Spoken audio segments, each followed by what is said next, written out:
সুপ্রিয় দর্শক, আসসালামু আলাইকুম। ঢাকা বিশ্ববিদ্যালয়ে ছাত্র সংসদ নির্বাচন একেবারেই সন্নিকটে। এই নির্বাচনটি নিয়ে ব্যাপক আলোচনা সমালোচনা চলছে এবং ভিপি কে হচ্ছেন, জিএস কে হচ্ছেন, কোন দলের প্রার্থী বা কোন রাজনৈতিক সংগঠনের প্রার্থী জয়লাভ করছেন, এগুলা নিয়ে মানুষের মধ্যে ব্যাপক আগ্রহ। আমরা জানি ভিপি পদে ৪৫ জন নির্বাচন করছেন। সেখান থেকে আমি ৫ জনকে সর্ট আউট করেছি এবং এদের মধ্য থেকে যে কোনো একজন জয়লাভ করবেন, এটা মোটামুটি আপনাদেরকে ৯৫% নিশ্চিত করে বলা যায়। এখান থেকেও আরো ছোট লিস্ট করা যাবে এবং আমি মোটামুটি এমন কিছু তথ্য উপাত্ত নিয়ে এসেছি যার মধ্য দিয়ে আপনারা বুঝতে পারবেন ভিপি কে হচ্ছে। এবং এই সব ক্ষেত্রে যেটা সবচেয়ে এই নির্বাচনে জয়লাভের ক্ষেত্রে সবচেয়ে গুরুত্বপূর্ণ ফ্যাক্টর হিসাবে যেগুলো কাজ করে, আপনি কোন রাজনৈতিক দলের, আপনি কোন হলে থাকেন, কোন ডিপার্টমেন্টে পড়েন, আপনার এলাকা কোথায়, তারপরে সব মিলিয়ে আপনার এই যে নানান বিষয়, আপনার চারিত্রিক গুণাবলী, তারপরে ক্যাম্পাসে আপনার পরিচিতি কেমন, এই সবই এগুলোর উপর নির্ভর করে, অর্থাৎ নির্বাচনে জয়লাভের ক্ষেত্রে খুবই ফ্যাক্টর হয়ে দাঁড়ায়। রাজনৈতিক সংগঠনের ক্ষেত্রে অবশ্যই একটা স্টক বা একটা নির্ধারিত ভোট তো তাদের পলিটিক্যাল পার্টি হিসাবে বা সংগঠন হিসাবে তাদের থেকেই যাচ্ছে। এর বাইরেও আপনার ভিপি হইতে হইলে বা অন্যান্য পদে জয়লাভ করতে হইলে আপনার নিজের অনেকগুলো ক্যারেক্টারিস্টিক্স বা শিক্ষার্থীদের কাছে পৌঁছানোর মতো সেই ক্যারেক্টারিস্টিক্স গুলো থাকতে হবে। আমি ৫ জনের নাম নিয়ে একটা ছোট তালিকা করেছি। সেই তালিকার মধ্যে রয়েছেন উমামা ফাতেমা, শামীম হোসেন, আবিদুল ইসলাম খান, সাদিক কায়েম এবং আব্দুল কাদের। এর মধ্যে ৩ জনই তাদের রাজনৈতিক সংগঠনের ব্যানারে বা প্যানেল থেকে নির্বাচন করছেন। তারা হলেন আব্দুল কাদের বাকছাসের প্রতিনিধি হিসাবে, তারপরে আবিদুল ইসলাম খান ছাত্র দলের, আবু সাদেক কাইম ছাত্র শিবিরের। উমামা ফাতেমা আগে বাম রাজনীতি করলেও এখন তিনি স্বতন্ত্রভাবে নির্বাচন করছেন এবং শামীম হোসেন একেবারেই স্বতন্ত্র, তার কোনো প্যানেল ট্যানেলও নেই। এই অবস্থা। আমি সবার আগে উমামা ফাতেমাকে নিয়ে একটু আলোচনা করি। উমামা ফাতেমার গ্রামের বাড়ি কোথায়? সেটা চট্টগ্রামে এবং পটিয়া উপজেলায় তার বাড়ি। অর্থাৎ ঢাকা বিশ্ববিদ্যালয় ওই অঞ্চলের একটা নির্দিষ্ট ভোটার রয়েছে। তারা যে সবাই উমামা ফাতেমাকে ভোট দেবে এমন না। উমামা ফাতেমা হলে থাকেন, সুফিয়া কামাল হলে তিনি থাকেন এবং এই হলটি মোটামুটি একটা বড় হল এবং ওই হলের একটা বড় অংশ তো তার পক্ষে থাকবে, এটাও মোটামুটি নিশ্চিত। তিনি তার সবচেয়ে গুরুত্বপূর্ণ বিষয় হলো এই যে ৫ জনের নাম আমি বলেছি, এর মধ্যে একমাত্র শিক্ষার্থী যিনি বিজ্ঞানে পড়েন এবং ঢাকা বিশ্ববিদ্যালয়ে বিজ্ঞানের শিক্ষার্থীর সংখ্যা অনেক বেশি। প্রায় ৬,০০০-এর মতো শিক্ষার্থী বিজ্ঞান অনুষদগুলোতে, বিভাগগুলোতে পড়েন। এই প্রাণ রসায়ন এবং অনুপ্রাণ বিজ্ঞানে পড়ুয়া এই যে উমামা ফাতেমা, তার বিজ্ঞানের ভোট তার দিকে ঝুঁকবে, এটা এরকম একটা আলাপ আলোচনা রয়েছে।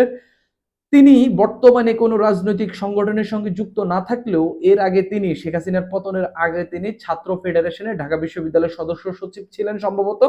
এরপরে আমরা দেখলাম তিনি বৈষম্য বিরোধী ছাত্র আন্দোলনের সঙ্গে যুক্ত ছিলেন।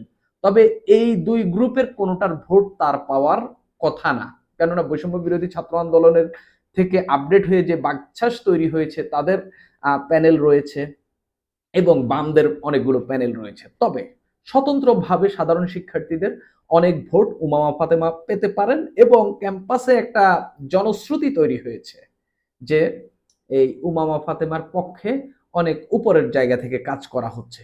এটা আমি ক্যাম্পাসে শুনেছি অনেকের মুখে, বিশেষ করে যারা সাংবাদিকতার সঙ্গে যুক্ত ক্যাম্পাসে, তাদের মুখ থেকে, অর্থাৎ উমামা ফাতেমা। তো উমামা ফাতেমার আমি এতক্ষণ যেগুলো বলেছি এগুলো শক্তির জায়গা। উমামা ফাতেমার কিছু দুর্বলতাও রয়েছে। এই যে ক্যাম্পাসে একটা রব উঠেছে যে তার পক্ষে বিভিন্ন এজেন্সি বা কেউ কেউ কাজ করছে, এটাই উমামা ফাতেমার জন্য একটা ডিসক্রেডিট এবং এইটাই, এই যে রাষ্ট্রযন্ত্র তার পক্ষে কাজ করা, আমি বলছি না যে কাজ করছে, কিন্তু এই যে একটা হাইপ উঠেছে যে তিনি তার পক্ষে রাষ্ট্রযন্ত্র কাজ করছে, এটাই তাকে শিক্ষার্থীদের বিরুদ্ধে দাঁড় করাবে। পাশাপাশি তার কোনো রাজনৈতিক ব্যাকআপ আপাতত নাই, অর্থাৎ তার কোনো স্টক ভোট নেই। স্টক ভোট বলতে একটা পলিটিক্যাল, তিনি যদি বাম প্যানেল হয়ে রাজনীতি করতেন বা নির্বাচন করতেন, ওই বামের ভোটটা অন্তত তার দিকে যাইতো। এখন আমরা বামের মধ্যেও বেশ কয়েকজন ভিভি প্রার্থীকে আমরা দেখতে পাচ্ছি, অর্থাৎ বামের তো আলাদা একটা পরিষদ রয়েছে, ছাত্র ফেডারেশনের পরিষদ রয়েছে, অর্থাৎ উমামা ফাতেমা সেই ভোটগুলো পাওয়ার ক্ষেত্রে একটা প্রতিবন্ধকতা তৈরি হচ্ছে। এগুলো তার দুর্বলতার জায়গা। পাশাপাশি ফাতেমা কিন্তু শেখ হাসিনার পতনের পর বৈষম্য বিরোধী ছাত্র আন্দোলনে যে তিনি যুক্ত হয়েছে এবং পরবর্তীতে সেখানে টিকতে না পারা এবং সেখান থেকে যে তার বিরুদ্ধে অনেক কথাবার্তা হয়েছে, অর্থাৎ তার সিনসিয়ারিটি নিয়ে প্রশ্ন উঠেছে সেই সব জায়গায়, এটাও শিক্ষার্থীরা ফাতেমার ক্ষেত্রে বিবেচনা করবেন। এবং আমার সামনে এখন পর্যন্ত ২টা জরিপ সামনে এসেছে, সেটাতেও এগুলোর প্রতিফলন ঘটেছে। আমি এই জরিপের ফলটা একেবারে শেষে বলবো, তার আগে আমি আসি একটু শামীম হোসেনের ক্ষেত্রে। আমার আলোচনার দ্বিতীয় ক্যান্ডিডেট, তার বাড়ি সাতক্ষীরা, তিনি বঙ্গবন্ধু হলে থাকেন। বঙ্গবন্ধু শেখ মুজিবুর রহমান হল খুবই সাইজে ছোট একটা হল, ইংলিশ ডিপার্টমেন্টে পড়েন। এই লোকটি সম্ভবত সবগুলো ক্যান্ডিডেটের মধ্যে সারা দেশের সবচেয়ে বেশি জনপ্রিয় ব্যক্তিটি হলেন সম্ভবত এই শামীম হোসেন, যিনি রাজনৈতিক সংগঠনের সঙ্গে যুক্ত না, এবং তাকে নিয়ে ব্যাপক পজিটিভ আলোচনা বিশ্ববিদ্যালয় এবং বিশ্ববিদ্যালয়ের বাহিরে রয়েছে, এবং মানুষের মধ্যে এক ধরনের উন্মাদনা রয়েছে তাকে নিয়ে, এবং অনেকেই চান শামীম হোসেন যেন নির্বাচনে এই ভিপি হইতে পারেন, কেননা তার কথাবার্তা এবং তার জ্ঞান এগুলো অনেককেই মুগ্ধ করেছে।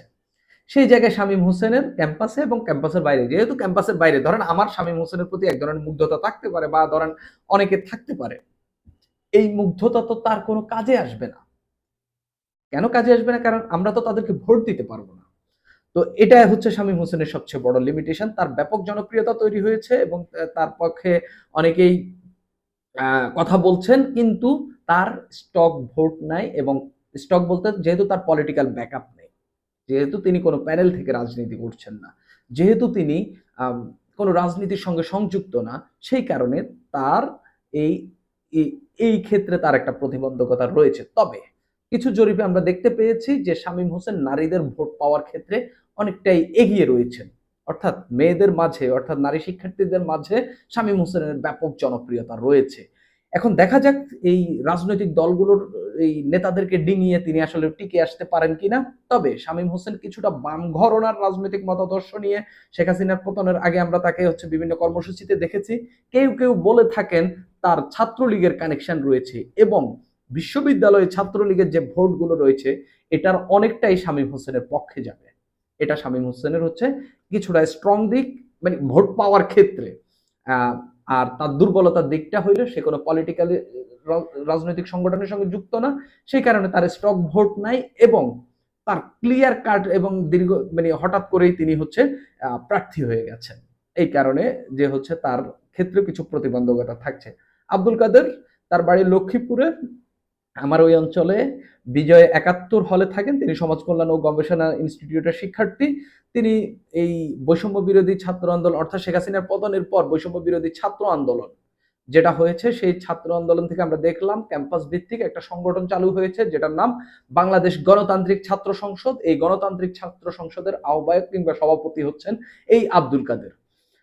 আব্দুল কাদের এই শেখ হাসিনার পতনের আন্দোলনে তার ব্যাপক ভূমিকা রয়েছে, এবং এই আন্দোলনের যারা হচ্ছে ব্যাপক ভূমিকা রেখেছেন এই শিক্ষার্থীদের ভোট পাওয়ার ক্ষেত্রে যে এবারে ডাকসুতে ওই আন্দোলনের ভূমিকা যে একটা প্রভাব ফেলবে এটা সবাই জানে, এবং তিনি ৯ দফার এই অন্যতম কারিগর হিসেবে তাকে দেখা হয়ে থাকে। অর্থাৎ যখন হচ্ছে সমন্বয়কদেরকে আটক করে ফেলে আব্দুল কাদের বা আরো কয়েকজন মিলেই হচ্ছে এই আন্দোলনটা তারা চালিয়ে গিয়েছিলেন, এবং আন্দোলনের যে সমন্বয় করা দরকার সেগুলো করেছেন। অর্থাৎ আন্দোলনে আব্দুল কাদেরের ভূমিকা নিয়ে কোনো প্রশ্ন নেই, এবং বরঞ্চ যত শিক্ষার্থী আছেন যে তাদের মধ্যে সবচেয়ে বেশি ভূমিকা রাখাদের মধ্যে একজন হইলেন এই আব্দুল কাদের। আব্দুল কাদেরের এনসিপির ব্যাকআপ রয়েছে ক্যাম্পাসে। আমরা দেখতে পাচ্ছি গত কয়েকদিন ধরে এনসিপি তাদের ফেসবুক পেজে কন্টিনিউয়াসলি আব্দুল কাদেরকে নিয়ে হচ্ছে, অর্থাৎ বাকছাসের যারা প্রার্থী হয়েছেন তাদেরকে নিয়ে কন্টিনিউয়াসলি স্ট্যাটাস দিচ্ছেন। আব্দুল কাদেরের যেই দুর্বলতাটা সম্প্রতি, এগুলো তো আব্দুল কাদেরের এতক্ষণ যেটা বললাম এটা হচ্ছে সবল দিক। বিজয় ৭১ হল একটা বড় হল, লক্ষ্মীপুর অর্থাৎ নোয়াখালী অঞ্চলের যেসব বৃহত্তর নোয়াখালী অঞ্চলের যেসব শিক্ষার্থী রয়েছেন তারা তার দিকে ঝুঁকবেন, এটা খুব স্বাভাবিক। বাকছাস এবং বৈষম্য বিরোধী ছাত্র আন্দোলনের যারা রয়েছেন তারা তার পক্ষে থাকবেন, এটাও স্বাভাবিক। এনসিপির যেসব নেতাকর্মী রয়েছেন, অনুসারী রয়েছেন, তারাও তার পক্ষে থাকবেন, এটা স্বাভাবিক। এবং আন্দোলনের কাউকে যদি চুজ করতে হয় সেখান থেকে অন্যতম একজন হইলেন আব্দুল কাদের। আব্দুল কাদের সম্প্রতি তার দুই একটি বক্তব্য, যেটা তিনি শিবিরকে বিরোধিতা করে দিয়েছেন এবং আম, শিবিরের বিরুদ্ধে দিয়েছেন এবং হচ্ছে তার কিছু কথাবার্তা নিয়ে ব্যাপক সমালোচনা তৈরি হয়েছে। সেই কারণে তিনি এমনও বলেছেন যে হচ্ছে আমি ডাকসু জিততে চাই না, আমাকে বাঁচতে দিন। তার এই সব কথার মধ্য দিয়ে তার ভোট বা হচ্ছে যা তার যে মন নরম, এটা শিক্ষার্থীদের কাছে কিছুটা উপস্থাপিত হয়েছে এবং তিনি যে আক্রমণের শিকার হয়ে এক ধরনের নুব্জ হয়ে গেছেন, সেটা কিছুটা শিক্ষার্থীদের সামনে প্রতীয়মান হওয়াতে তার ভোট কিছুটা কমেছে বলে আমি মনে করি। কিন্তু এখনো বলা যাচ্ছে না আব্দুল কাদেরের আহ, অবস্থা কোন জায়গায়। কিছু জরিপ আমরা দেখেছি, সেখানেও আব্দুল কাদেরের যে খুব ভালো সম্ভাবনা দেখা যাচ্ছে এমন না। নারী শিক্ষার্থীদের মধ্যে এবং হচ্ছে জগন্নাথ হলে আব্দুল কাদেরের ভোট খুবই কম। অন্যান্য জায়গায় তিনি আসলে কিভাবে কুলিয়ে আসতে পারেন সেটা হচ্ছে দেখার বিষয়। আবিদুল ইসলাম খান, কুমিল্লার মুরাদনগরের বাড়ি। মুরাদনগরের লোকজন খুবই পপুলার হয়, তার মধ্যে একজন হচ্ছেন আবিদুল ইসলাম খান। তিনি কোনো হলে থাকেন না, ছাত্রদল করার কারণে ছাত্রলীগের আমলে তিনি আসলে হলে থাকতে পারেননি। আহ, তিনি ঢাকা বিশ্ববিদ্যালয়ের ছাত্র দলের সাধারণ সম্পাদক। তার সবচেয়ে এই যে এতগুলো প্রার্থী বললাম, এই প্রার্থীদের মধ্যে সবচেয়ে অন্যতম একটা গুণাবলী নিয়ে আবিদুল ইসলাম খান রয়েছেন। সেটা হচ্ছে আবিদুল ইসলাম 2016 সাল থেকে 2024 সাল পর্যন্ত, অর্থাৎ প্রায় 8-9 বছর বিশ্ববিদ্যালয়ে যে কোচিং সেন্টারটি রয়েছে এবং যে কোচিং সেন্টার থেকে সবচেয়ে বেশি শিক্ষার্থী, অর্থাৎ যে কোচিং সেন্টারে কোচিং করে সবচেয়ে বেশি শিক্ষার্থী বিশ্ববিদ্যালয়ে ঢোকে, ইউসিসি, সেটা শিক্ষক ছিলেন, ইংলিশের শিক্ষক ছিলেন। অর্থাৎ তিনি প্রায় ওইখানকার এই গত 8-9 বছরে ইউসিসি যেসব শিক্ষার্থী ক্যাম্পাসে ঢুকেছেন বা ভর্তির সুযোগ পেয়েছেন বা ভর্তি হয়েছেন, তাদের অনেকেরই ক্লাস নিয়েছেন কিংবা অনেকেরই শিক্ষক হইলেন এই আবিদুল ইসলাম খান। এই যে ছাত্র দলের স্টক ভোট তার পক্ষে রয়েছে এবং এই যে তার শিক্ষকতার কারণে অনেকেই তাকে পছন্দ করেন, এখান থেকে যদি 1000 ভোটও তার বেশি আসে, এটা তাকে এগিয়ে রাখছে ভোটের মাঠে। তিনি ইংলিশ ডিপার্টমেন্টের শিক্ষার্থী এবং এই আন্দোলনে 2024-এর যে আন্দোলন, এই আন্দোলনে তার অন্যতম ভূমিকা রয়েছে এবং ঢাকা মেডিকেলের সামনে আমরা তাকে যে বক্তব্যটি দিতে দেখেছি, প্লিজ কেউ কাউকে ছেড়ে যায়েন না, এবং তিনি সেটাকেই সেল করছেন এই নির্বাচনে জয়লাভ করার ক্ষেত্রে। অর্থাৎ এবং তিনি একটি বইও লিখেছেন। অর্থাৎ ছাত্র দলের এই নেতার মোটামুটি ব্যাপক সাড়া ফেলেছেন এবং তিনি ভোটের মাঠে বেশ কিছু জায়গায় তিনি অন্যান্য প্রতিদ্বন্দ্বীদের কাছ থেকে দিক থেকে এগিয়ে রয়েছেন এবং তার জয় পেতে পারেন, এটা নিয়েও এক ধরনের মানুষের মধ্যে এক ধরনের বিশ্বাস তৈরি হয়েছে। ছাত্র দলের এই নেতার সবচেয়ে দুর্বল দিক কোনটা? সম্প্রতি তার চোখ গরম করে, নাক গরম করে, মুখ গরম করে কিছু বক্তব্য, এটা নিয়ে মানুষের মধ্যে এক ধরনের নেতিবাচক ধারণা তৈরি হয়েছে। এখন মানুষের মধ্যে তৈরি হইলে হবে না, শিক্ষার্থীরা কিভাবে দেখছেন। তবে আমরা কিছু ভিডিওতে দেখতে পাচ্ছি তার বিরুদ্ধে নেতিবাচক কথাবার্তা হচ্ছে এবং তিনি মিথ্যা বলছেন, ওইটা বলছেন, এসব নিয়ে আলাপ আলোচনা হচ্ছে।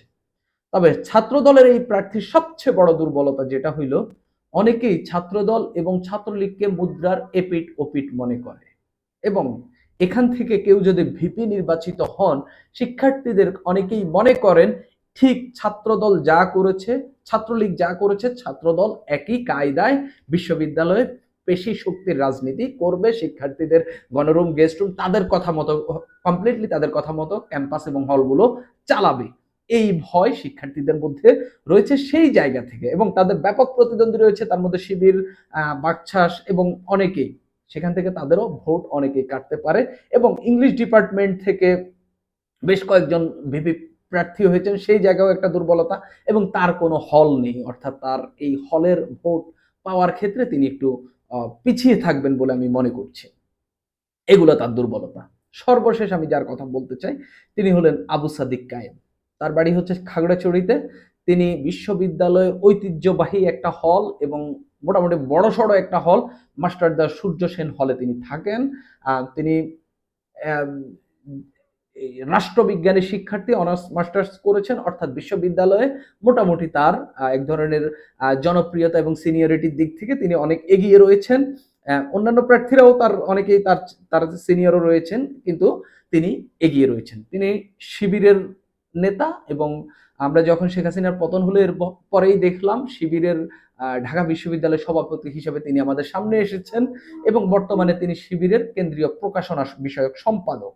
অর্থাৎ তিনি শিবিরের নেতা এবং তিনি খাগড়াছড়ি অঞ্চলের, এবং তিনি আন্দোলনের সমন্বয়ক হিসেবে পরিচিত এবং আন্দোলনের মাস্টার মাইন্ডদের মধ্যে একজন হিসেবে তাকে আমরা দেখেছি, এবং তাকে পরিচিত করার ক্ষেত্রেও আমরা এই বিষয়গুলো দেখেছি। রাষ্ট্রবিজ্ঞানের শিক্ষার্থী, এগুলা সবই হচ্ছে তার পজিটিভ দিক, পজিটিভ, এবং ভোট পাওয়ার ক্ষেত্রে তার জন্য ভূমিকা পালন করবে, প্রভাবক হিসেবে কাজ করবে এই বিষয়গুলো। এখন এই আবু সাদিক কায়েমের নেগেটিভ দিকগুলা কি, বা তার ভোট পাওয়ার ক্ষেত্রে প্রতিবন্ধকতা কি? সবচেয়ে যেটা, তিনি শিবিরের নেতা, শিবিরের বিরুদ্ধে যে অভিযোগটি রয়েছে যে ৭১-এর মানবতা বিরোধী অপরাধের সঙ্গে যারা জড়িত, সেই জামাতের ছাত্র সংগঠন হলো শিবির। অর্থাৎ ঢাকা বিশ্ববিদ্যালয়ে এরকম একটি ছাত্র সংগঠনের কাউকে ঢুকতে দিতে চায় না অনেক শিক্ষার্থী, এবং বিরোধী যারা রয়েছেন তাদের সঙ্গে প্রতিদ্বন্দ্বিতা করছেন, তারাও এই বিষয়টি প্রচারণা চালিয়ে যাচ্ছেন। সাদিক কায়েমের সবচেয়ে বড় নেগেটিভ দিকটা হচ্ছে এটা, যে হচ্ছে ৭১ প্রশ্নে তাদের ভূমিকা প্রশ্নবিদ্ধ। সেই জায়গা থেকে, এই প্রশ্নবিদ্ধ জায়গা থেকে শিক্ষার্থীরা তাদের সঙ্গে কিভাবে রিয়াক্ট করেন, ব্যালটে কিভাবে তাদেরকে রায় দেন, সেটা এখন দেখার বিষয় হয়ে দাঁড়িয়েছে। পাশাপাশি সাদিক কায়েমের বিরুদ্ধে আরো একটা অভিযোগ, গুরুতর অভিযোগ রয়েছে। তিনি শিবির নেতা, সেটা মানুষের কাছে পাবলিকলি প্রকাশ হয়েছে শেখ হাসিনার পতনের পর। এর আগে ক্যাম্পাসের কেউ কেউ তাকে ছাত্রলীগ নেতা হিসেবে চিনতেন।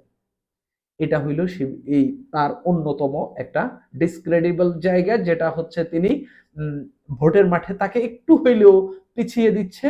আরেকটা নেগেটিভ দিক হইল, একটা জরিপেও দেখতে পেলাম যে সাদিক কায়েম হচ্ছে জগন্নাথ হলে কোনো ভোটই পায়নি। অর্থাৎ জগন্নাথে হলে যে শিক্ষার্থীরা রয়েছেন, প্রায় ২০০০ প্লাস যে শিক্ষার্থী, তাদের কেউ সাদিক কায়েমকে ভোট দেবেন না। এছাড়া অনাবাসিক সব মিলিয়ে, আবাসিক অনাবাসিক মিলিয়ে, সব মিলিয়ে প্রায় ৪,০০০-এর বেশি হিন্দু শিক্ষার্থী রয়েছেন, তাদের ভোট পাবে কিনা এটা নিয়ে প্রশ্ন রয়েছে। অর্থাৎ আমি এই ৫ জন প্রার্থীকে আপনাদের সামনে তুলে ধরলাম, আপনারা বিচার বিবেচনা করেন। আমারও কিছু বিচার বিবেচনা রয়েছে তাদেরকে নিয়ে। একটা জরিপ, তারা ৫২০ জনকে, আমি একটা লাইভ অনুষ্ঠানে দেখতে ছিলাম, সম্ভবত যুগান্তরের লাইভে, তারা তাদের জরিপের ফল প্রকাশ করছে। আমি বলছি আর কি কে জিতবে এটা নিয়ে। তারা বলেনি তারা অনলাইন না অফলাইনে, আমি এটা খেয়াল করিনি অনলাইন না অফলাইনে করেছে। অনলাইনে করলে শিবির জিতবে, এটা নিয়ে কারো কোনো ডাউট নাই। অফ বা যেভাবেই করেছে, আমি জরিপের ফলটা একটু বলি।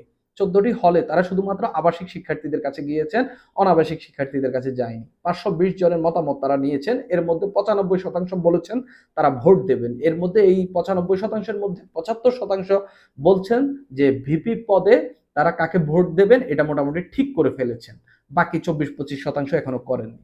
এর মধ্যে ৪১.৯% সাদিক কায়েমের পক্ষে রায় দিয়েছেন, ১৬.৫% শামীম হোসেনের পক্ষে রায় দিয়েছেন, অর্থাৎ স্বতন্ত্র যিনি, ১৫% আবিদের পক্ষে, ৮.৮% উমামা ফাতেমার পক্ষে, কাদের ৭%।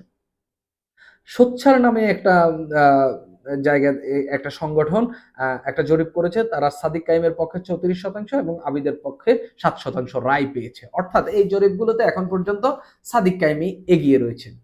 ভিপি হওয়ার ক্ষেত্রে এখন পর্যন্ত যে আলোচনাটা শোনা যাচ্ছে, সাদিক কায়েম এবং আবিদুল ইসলাম খানের মধ্যে তুমুল লড়াই হইতে পারে এবং প্রতিদ্বন্দ্বিতা হইতে পারে। অনেকেই বলছেন শেষ পর্যন্ত সাদিক কায়েম জয়লাভ করতে পারে। আমার যে ধারণা, শিবির নিঃসন্দেহে শিবিরের এক ধরনের ভোট রয়েছে, তবে শিবিরের কিছু মানে নেগেটিভ সাইডও রয়েছে, যেখানে হিন্দু ভোটারদের ভোট পাওয়ার ক্ষেত্রে প্রতিবন্ধকতা রয়েছে। হিন্দু ভোটাররা তাদেরকে ভোট দেবেন না। নারী ভোটের ক্ষেত্রে তাদের, যেহেতু ঢাকা বিশ্ববিদ্যালয়ের নারী শিক্ষার্থীরা প্রগতিশীলতার পথে বেশিরভাগ শিক্ষার্থী রয়েছেন, কিছুটা বাম ঘরনার ওই ধর্মীয় রাজনীতিকে তারা ওইভাবে প্রমোট করেন না বা সেটার পক্ষে থাকতে চান না, সেই জায়গা থেকে যে নারী শিক্ষার্থীদের ভোট পাওয়ার ক্ষেত্রে তাদের কিছুটা প্রতিবন্ধকতা তাদের রয়েছে। পাশাপাশি ঢাকা বিশ্ববিদ্যালয়ের ছাত্র হলগুলোতে শিবিরের স্ট্রং ব্যাকআপ রয়েছে। তবে যদি আপনি হিসাব করেন, এখানে ছাত্রলীগের ভোটও রয়েছে। এই ভোটগুলো উমামা ফাতেমা কিংবা শামীম হোসেন কিংবা ছাত্রদল, এদের কারো না কারো কাছে যাবে। ভাগ হয়ে যাক যেভাবেই হোক, এদের কাছেই, এই ৩টা ভিপি প্রার্থীর কাছেই ছাত্রলীগের ভোটগুলো যাবে। কিন্তু তারা জীবনেও সাদিক কায়েমকে ছাত্রলীগের কেউ ভোট দেবে না, কিংবা আব্দুল কাদেরকে ভোট দেবে না, এটা মোটামুটি আমি বলতে পারি। সেই জায়গা থেকে আমি মনে করি এখন পর্যন্ত সাদিক কায়েম এবং আবিদুল ইসলাম খানের মধ্যে তীব্র প্রতিদ্বন্দ্বিতা হবে এবং শেষ পর্যন্ত হাজার খানেক, হয়তো সর্বোচ্চ সর্বোচ্চ মানে গ্যাপ হইলে হাজার খানেক ভোটের তফাতে এই দুজনের যে কোনো একজন জয়লাভ করতে পারেন। তবে আমি বাকি তিনজনের আশাও একদম উড়িয়ে দিচ্ছি না। আমি মনে করি এই তিনজন, এই পাঁচজন থেকেই যে কোনো একজন জয়লাভ করবেন, এটা তো মোটামুটি প্রায় নিশ্চিত। এবং মোটামুটি নিশ্চিত বলতে 95% নিশ্চিত। বাকি আমি শেষ যেটা কনক্লুশন, যে সাদিক কাইম এবং আবিদুল ইসলাম খান এই দুজন থেকে এটা একজন জয়লাভ করবেন, এটাও প্রায় আমি 70% বেশি নিশ্চিত। সুপ্রিয় দর্শক, এখন এই পর্যন্ত।